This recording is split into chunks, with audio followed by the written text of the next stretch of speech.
Bonjour à tous, je suis Lady Scarlett. Aujourd'hui, je vous donne mon avis sur Mermaid Melody Peachy Peachy Peach Aqua. Tout d'abord, dans la suite de cette vidéo, j'utiliserai uniquement le terme d'Aqua pour me référer à ce manga. Sachez que c'est une vidéo que je redoutais de faire parce que j'adore Mermaid Melody et je n'avais pas forcément envie de pointer du doigt Aqua de manière négative. Dans mes vidéos, j'essaie en général de toujours trouver des arguments positifs pour contrebalancer mes opinions négatives. Cependant, dans le cas d'Aqua, je vous préviens que c'est vraiment difficile de défendre un tel manga. Préparez votre thé et vos biscuits parce que là, il y en a des choses à dire. Une fois n'est pas coutume, cette vidéo va être excessivement longue parce qu'il y a besoin de remettre les pendules à l'heure. Bien entendu, si la vidéo vous plaît, laissez un petit pouce en l'air, ça fait toujours plaisir et abonnez-vous à ma chaîne si ce n'est pas encore fait pour me retrouver tous les samedis à 18 h. Allez, c'est parti. Avant de vous livrer mon avis sur Aqua, je vais quand même parler du contexte dans lequel est arrivé le manga Aqua et de la mangaka derrière Aqua. Et puis ensuite, bien entendu, je vous donnerai mon opinion en essayant d'être la plus complète possible sur Aqua. Vous retrouverez toutes les sources dont je tire mes informations dans la barre d'infos.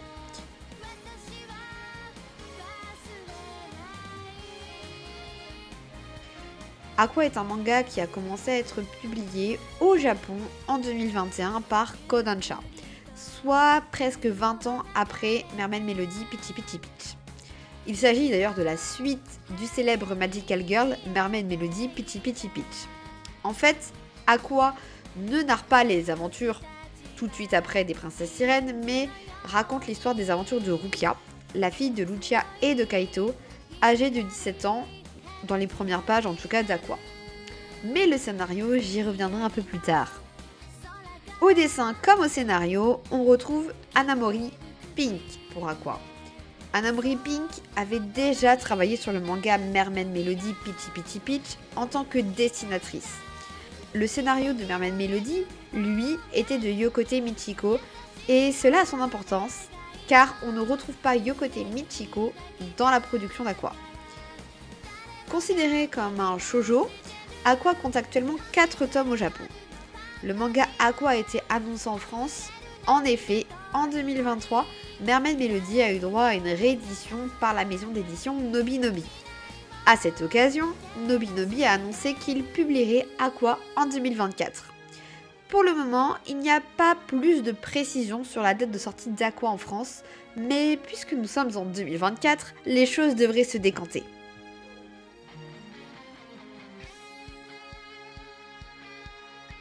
Maintenant que le contexte est posé et que vous en savez plus sur Aqua, il est grand temps que je passe à mon opinion concernant Aqua. Je me suis longuement posé la question sur le cheminement que j'allais suivre. Est-ce que je commence par parler du positif puis du négatif ou inversement? D'ordinaire, j'aurais eu tendance à commencer par le négatif pour terminer sur une note positive. Mais là, pour le coup, il y a tellement de points négatifs que la liste va être très longue. Ainsi, je préfère commencer par le côté positif d'Aqua. Premièrement, Aqua fait revivre l'œuvre Mermaid Melody. On retrouve nos princesses sirènes favorites pour de nouvelles aventures, assorties de tout un panel de nouveaux personnages. 20 ans après Mermaid Melody, Aqua permet de faire perdurer l'univers et de remettre Mermaid Melody sur le devant de la scène. Les fans rêvaient d'une saison 3. Eh bien, ils ont eu un manga centré sur la fille de Lucia et Kaito, qui sont à présent mariés et réalisé par Pink Hanamori elle-même. Au-delà de cela, en fait, je ne vois pas vraiment d'autres avantages concernant Aqua, et c'est bien dommage. On va donc passer à la partie difficile de cette vidéo, à savoir expliquer pourquoi Aqua est un manga problématique et mauvais. Voilà, il n'y a pas d'autre terme, c'est mauvais. À l'annonce de la sortie d'Aqua en 2021, je vous avoue que j'étais enthousiaste et ravie de la décision de Pink Hanamori. J'ai déchanté très vite en lisant les premiers scans qui ont été traduits en français par Casas. Sachez que pour faire cette vidéo, j'ai lu tous les scans sortis d'Aqua jusqu'à présent Et j'ai vu les vidéos qui parlaient bien évidemment d'Aqua sur les chaînes de Casas et de la Porte du Paradis. En barre d'infos, j'ai mis les liens de la dernière vidéo de Casas, très complète, et les liens des vidéos de la Porte du Paradis en réaction à l'annonce d'Aqua et leur review du chapitre 1. Donc si vous voulez avoir accès à d'autres vidéos qui parlent d'Aqua, allez-y. Voilà, elles sont en français aussi, donc vous n'aurez aucun problème à les comprendre. Commençons par un premier point très visuel, le dessin et le chara design. J'aimais beaucoup le style de Pink Kanamori dans Mermaid Melody, et on pourrait se dire que 20 ans après, la dessinatrice aurait à nous offrir quelque chose d'encore plus qualitatif de ce côté-là. C'est raté car tout ce qui faisait que le chara design de Pink Kanamori était si reconnaissable dans Mermaid Melody disparaît dans Aqua. À commencer par les yeux que j'adorais vraiment dans Mermaid Melody et qui là sont vraiment fades en comparaison dans Aqua. Franchement, c'est plus une opinion personnelle, mais je trouve que les dessins sont moches et vraiment pas à la hauteur. Rukia, pour ne prendre qu'elle en exemple, est un copier-coller de sa mère en version sirène. Elle n'a rien de Kaito, rien d'original, c'est terrible. Si elles sont toutes les deux présentes sur une même planche, c'est vraiment difficile de les distinguer. Son nom d'ailleurs n'a également rien d'original, et vous allez voir, mais le manque cruel d'originalité est un angle d'attaque tellement répétitif concernant Aqua. Toujours concernant le chara design, ceux de Lucia, Kaito, Anon, Rina, etc. sont ratés. Ce qui me dérange, c'est qu'ils ont l'air aussi jeunes que Rukia, et on dirait même qu'ils ont rajeuni par rapport à Mermaid Melody. Là, je pense clairement au personnage de Kaito. À la limite, le seul personnage qui a changé et on voit une réelle différence, c'est Seira. Et encore heureux, car, pour rappel, elle était enfant dans Mermaid Melody, alors que là, dans Aqua, c'est une adolescente. Je reste encore dans le visuel pour aborder un point qui me dérange fortement. Aqua, comme Mermaid Melody, vise un public jeune, plutôt d'enfants, âgés à partir de 10 ans. Déjà dans Mermaid Melody, la question de la sexualisation des personnages des princesses sirènes se posait. Pour rappel, Lucia et ses copines sont des adolescentes de 13 ans au début de Mermaid Melody, mais elles avaient déjà des corps de femmes développés. Certaines scènes avaient un côté sensuel, mais cela restait tout de même soft et tout à fait regardable, même pour un public relativement jeune. D'ailleurs, je n'ai pas entendu de polémique concernant Mermaid Melody, que ça soit pour le manga ou pour l'anime de ce côté-là. Le souci avec Aqua, c'est que le public visé est le même, c'est-à-dire un public jeune, plutôt d'enfants, mais les dessins sont beaucoup plus sensuels pour rester polis et concrètement, on sexualise totalement les personnages, notamment Rukia, qui dans certaines planches est dessinée dans des poses inadaptées, mais alors totalement inadaptées à un public jeune. Et je ne conçois pas que ce soit passé. Elle se retrouve assez souvent dénudée sans aucun intérêt pour le manga, pour l'avancée de l'histoire. Et vraiment, je le redis, mais je ne comprends pas que les éditeurs aient pu laisser passer ça. Au-delà du dessin, on pouvait espérer avoir quelque chose de plus intéressant concernant le scénario et la trame de l'histoire. Malheureusement, là aussi Aqua est une catastrophe sans nom. Concrètement, Pink Kanamori a fait n'importe quoi avec le lore mis en place par Yokote Michiko dans le scénario originel. Ne s'improvise pas scénariste qui veut. Je vais reprendre point par point tout ce qui cloche dans le scénario, ou en tout cas je vais essayer d'en dire le maximum. On va commencer par le speech de l'intrigue qui est tout simplement une reprise de l'histoire de Lucia et Kaito. Rukia emménage avec ses parents au bord de la mer. Elle rencontre un surfeur qu'elle va sauver de la noyade en se transformant en sirène. Mais dans son passé, il s'avère qu'elle a déjà sauvé ce jeune homme enfant de la noyade. Elle va ensuite devoir combattre des créatures maléfiques qui veulent sa perle de princesse sirène pour que leur chef devienne le maître des océans. Du réchauffé, vous dites? Vous avez totalement raison. La trame principale est un écho fade à l'intrigue de Mermaid Melody. Peut-être que Pink Kanamori a voulu miser sur la nostalgie et faire un parallèle entre l'histoire de Lucia et celle de Rukia. Mais c'est inutile, on a déjà Mermaid Melody. Ici, on attend quelque chose de nouveau. J'attendais en tout cas quelque chose de nouveau. Parlons des personnages. Rukia, la fille de Lucia et Kaito, découvre qu'elle est une sirène, et même une princesse sirène, à l'âge de 17 ans. Soit après la cérémonie de passage à l'âge adulte des sirènes, comme on avait pu le voir dans Mermaid Melody. Pourquoi ne le savait-elle pas avant? Ce n'est pas expliqué. Donc déjà, on est sur quelque chose de bancal, et Pink Kanamori utilise un procédé bien connu dans son histoire, l'amnésie. Et cela ne va pas concerner que Rukia, puisque le beau surfeur dont elle va tomber amoureuse en est aussi victime. Honnêtement, Rukia n'est pas spécialement attachante, et je n'ai pas grand chose à dire la concernant, puisque j'ai déjà parlé d'elle, et j'en reparlerai dans la suite de la vidéo, donc finalement, on ne va jamais s'arrêter de parler de Rukia. Continuons avec les parents, Kaito et Lucia. Kaito n'est pas très utile en soi, sauf dans les derniers chapitres sortis, où il a un rôle un peu plus important. Franchement, c'est un papa plutôt cool, visiblement attaché au bonheur de sa famille, et qui se place en soutien pour Rukia, l'écoutant et la conseillant. Il a mûri et grandi, donc pourquoi pas. Mais le véritable problème, c'est Lucia et son développement dans Aqua. Pour rappel, à la fin de Mermaid Melody, Lucia devient la nouvelle déesse, prenant la place d'Aqua Regina. Au début d'Aqua, elle est présentée comme mère au foyer, bon, pourquoi pas, mais pourquoi le préciser? En tant que déesse des 7 mers, elle devrait avoir d'autres choses à gérer que juste son foyer. À des moments, on la voit en sirène, il me semble qu'on la voit aussi en idol et en déesse, et c'est un peu trop le bazar. Dans Mermaid Melody, Lucia combat pour la paix des océans et elle lutte aussi pour pouvoir être avec Kaito, son grand amour. Elle est tiraillée car une sirène n'a pas le droit d'aimer un humain et elle s'est battue pour pouvoir vivre son histoire d'amour. Rina et Anon vont d'ailleurs aussi avoir des petits amis humains. Dans Aqua, Lucia dit clairement au revoir à ses principes. Elle a fiancé sa fille depuis sa naissance à un triton, soi-disant pour la paix des océans. Elle voit d'un très mauvais œil sa relation avec Kurosuna, un humain, et lui rabâche qu'elle a déjà un fiancé et qu'une sirène ne peut pas aimer un humain. Donc grosse déception pour Lucia qui vraiment n'est plus du tout la même que dans Mermaid Melody. Dans la logique, je vais dire un petit mot sur Kurosuna et sur les tritons après avoir parlé donc de Rina et d'Anon. Il faut savoir que Rukia est la seule nouvelle princesse sirène. Toutes les autres ont gardé leur rôle et ne semblent pas avoir eu d'enfants. J'irai même plus loin, je me demande vraiment si Anon et Rina ont une vie.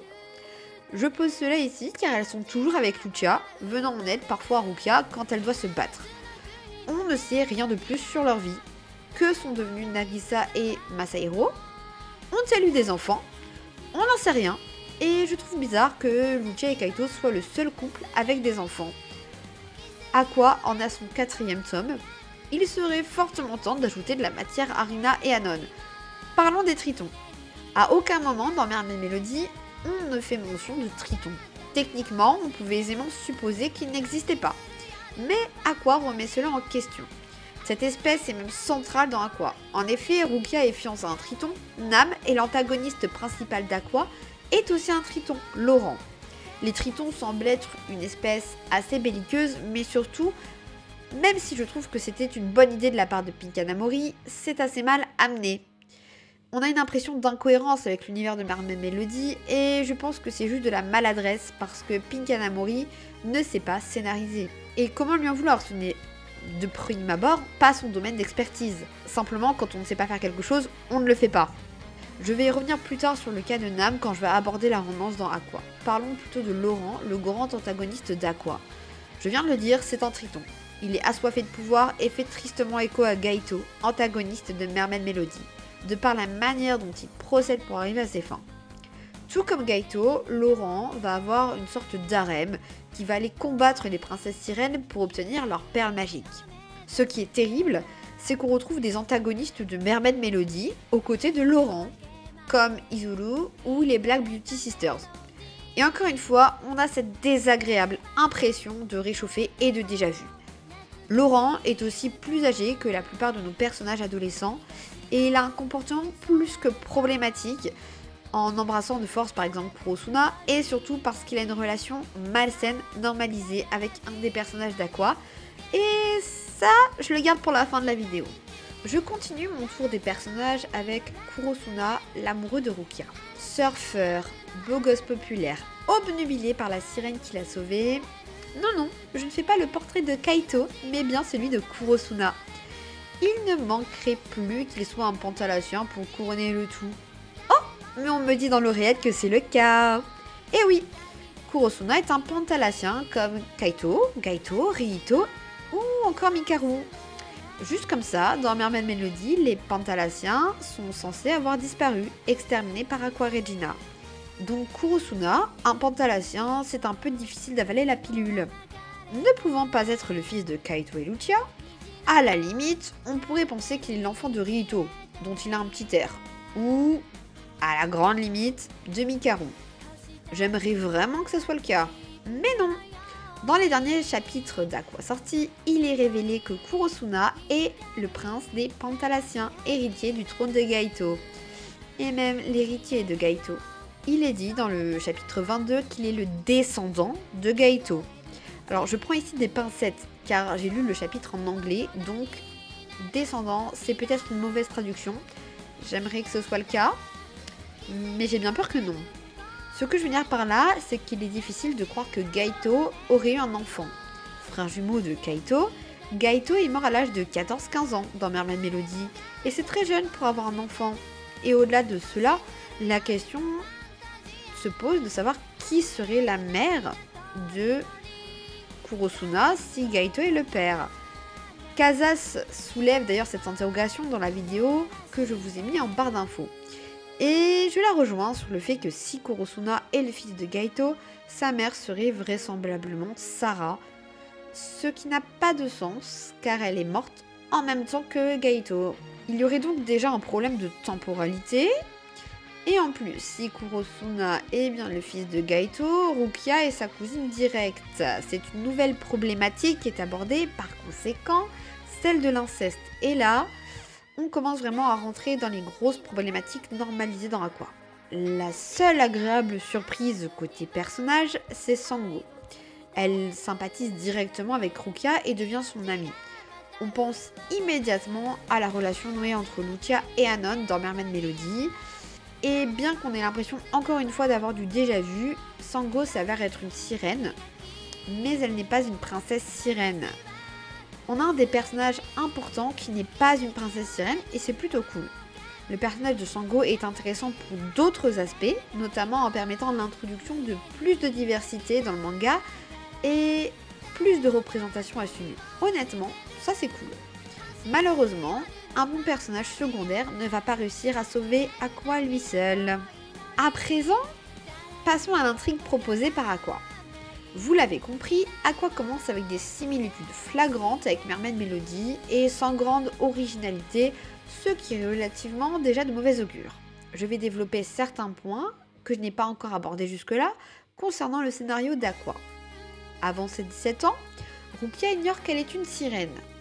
Elle l'a su dans son passé, car elle a sauvé Kurosuna en étant une sirène quand elle était enfant, et sa mémoire a été altérée. Mais comment est-ce possible qu'entre son enfance et ses 17 ans, elle ne soit pas au courant qu'elle est une sirène? Le contact avec l'eau la transforme en sirène. Elle a forcément dû se doucher et donc elle aurait dû se transformer en sirène. Aqua ne donne aucune explication de ce côté-là. Concernant les princesses sirènes, Rukia est la nouvelle princesse sirène gardienne de la perle rose. Mais Lucia, sur plusieurs planches, porte le collier de la perle rose. Comme sa fille. Là encore, c'est un peu trop flou et pas expliqué, surtout que Lucia est la nouvelle déesse des océans. Elle est censée être ultra puissante et badass. Ce n'est pas du tout comme Aqua Regina qui était sous forme d'entité spectrale. Lucia est bien vivante et on ne ressent absolument pas sa puissance. Elle n'est même pas capable de battre Laurent seule et ce n'est pas elle qui va l'affronter dans les derniers chapitres sortis. Parlons un peu des amours de Rukia. On l'a bien vite compris, Rukia et Kurosuna sont destinés à finir ensemble. Cependant, il faut bien des épreuves à leur couple. On a déjà le très classique souci pour Kurosuna de choisir entre Rukia et la sirène qu'il aime, sans savoir qu'elles sont une seule et unique personne. Et là encore, c'est un copier-coller de la relation Lucia-Kaito. Au-delà de cela, le vrai défi de leur couple, c'est que Rukia est fiancée à un triton. Ainsi, le rival de Kurosuna va finir par arriver dans Aqua. Et on voit l'apparition de quelque chose que je déteste absolument, toute lecture confondue, le triangle amoureux. Et ici, en plus, c'est un pseudo-triangle amoureux. Le triangle amoureux est utilisé uniquement pour mettre un peu de bazar dans la relation Rukia-Kurosuna, afin de la rendre plus compliquée en tentant d'ajouter un peu de suspense. Mais dans Aqua, cela ne marche pas du tout. On passe réellement par toutes les facilités scénaristiques possibles. C'est creux car on sait déjà comment ça va se finir. Dans un chapitre, Kurosuna avoue qu'il veut être avec Rukia et Rukia fait de même devant son fiancé. Bon bah l'histoire du fiancé c'est fini car presque immédiatement tout le monde accepte la relation entre Rukia et Kurosuna. Je dis presque tout le monde car Lucia n'est pas très heureuse que le copain de sa fille soit un humain. Dites-moi, c'est quand même l'hôpital qui se fout de la charité, encore une fois. On sent réellement que cette histoire de fiancé est uniquement là pour rajouter un effet dramatique à l'histoire d'amour entre Rukia et Kurosuna, et honnêtement, elle n'apporte rien, mais alors vraiment rien, à Aqua. Je voudrais conclure en parlant de Sera et de son rôle au sein d'Aqua. Dans Mermaid Melody, Sera était une enfant. Elle était pétillante, optimiste, courageuse et pleine de compassion. Dans Aqua, elle apparaît adolescente et quelle déception. Niveau chara design, ça passe, on la reconnaît bien. Le problème est ailleurs. Sera est une petite peste. Elle va jouer les troubles fêtes entre Kurosuna et Rukia et par-dessus le marché, elle a trahi les princesses sirènes en devenant l'alliée de Laurent. Et oui, si vous en doutiez encore, Pink Hanamori a démontré une fois de plus que l'originalité n'était pas sa spécialité. Décidément, les princesses sirènes de la Perle Orange ont un penchant pour les antagonistes et ce n'est pas Sarah qui me contredira. Tout comme Sarah, Seira va barrer la route aux princesses sirènes en prenant le parti de Laurent. Elle finira, je vous rassure, par entendre raison et changer de camp. Là où Seira aurait pu servir de meilleure amie à Rukia, ou elle aurait pu servir de mentor, elle est présentée comme une antagoniste et c'est décevant. Et puis, cerise sur le gâteau, c'est que Seira est la petite amie de Laurent. Lors de leur première rencontre, je le rappelle, Seira n'était encore qu'une enfant, alors que Laurent était, il me semble, déjà en fin d'adolescence, voire adulte. Aqua normalise une relation entre une jeune fille et un adulte qui la manipule pour obtenir du pouvoir. On nous présente une relation problématique et déséquilibrée. On est totalement dans un schéma de relation toxique et malsain alors que le public visé par Aqua est très jeune. Je ne comprends pas comment ces choix ont pu être validés et je ne conçois pas qu'Aqua puisse être publié en France en étant catégorisé comme un shoujo destiné aux enfants. Enfin, ça me paraît totalement irréaliste.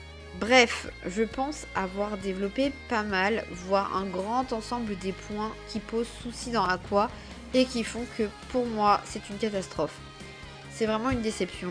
On a vraiment l'impression de lire une très mauvaise fanfiction. Le délire de la perle rouge, utilisé dans pas mal de fanfics, ça aurait été beaucoup plus sympathique et plus original que ce qu'Aqua nous propose. Pink Hanamori a raté clairement son coup et ce qu'elle met en avant dans Aqua est inquiétant. Des fois, il faut savoir passer à autre chose. Surfer sur la nostalgie de Mermaid Melody en tentant de proposer les aventures de la fille de Lucia, c'était pas une bonne idée. Mal réalisé et dessiné, Aqua est pour moi un manga médiocre qui n'aurait jamais dû voir le jour.